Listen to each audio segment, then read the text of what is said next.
rideau se lève sur la plus vieille tragédie de l'humanité. Est-ce un châtiment ou une couronne?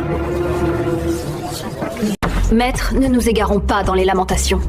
Le travail est le socle de l'autonomie. Comme le soutenait Henri Bergson, l'intelligence humaine est avant tout une faculté de fabriquer des objets artificiels. C'est en agissant sur la matière que l'homme donne un sens à sa vie et s'arrache à la passivité biologique. Vous voyez bien où ça mène. Je pressens déjà le spectre du pessimisme s'inviter parmi nous. Les détracteurs du labeur ne brandissent qu'un seul argument, aussi banal que stérile.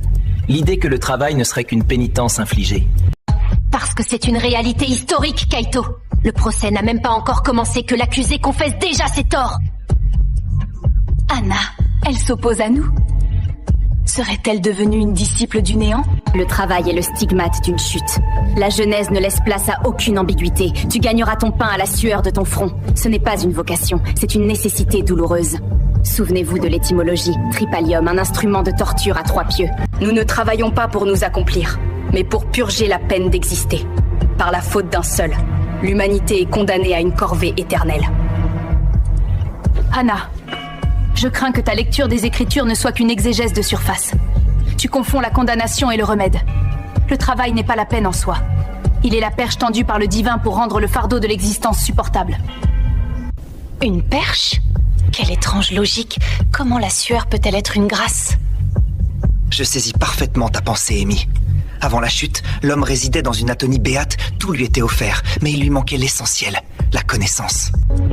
En goûtant aux fruits défendus, il déchire le voile. Il accède à la distinction du bien et du mal. Mais ce don est un poison. L'inquiétude naît. La honte, la pudeur, la conscience de sa propre nudité. Kaito, laisse-moi poursuivre sur cette lancée. La balle est dans ton camp, Amina. À toi de marquer ce panier à 3 points. Précisément. La punition était latente. Elle attendait d'être activée par la conscience. Une fois l'homme soumis à ses défis existentiels écrasants, Dieu ne l'abandonne pas au chaos. Il lui offre une alternative, un levier pour agir sur son destin. Ce levier, c'est le travail. Je comprends maintenant. Dieu a instauré le travail non pour briser l'homme, mais pour l'aider à transfigurer sa condition et surmonter l'adversité. Ça y est, mission accomplie. Pour l'instant. On a géré. Il semblerait alors que votre Dieu ait échoué dans ses desseins. Si l'intention divine était de faciliter le passage de l'homme sur Terre, qui peut m'expliquer l'agonie systémique de l'ouvrier? Si le travail est un remède, pourquoi n'est-il qu'un poison pour ceux qui le pratiquent le plus? Regardez les mines de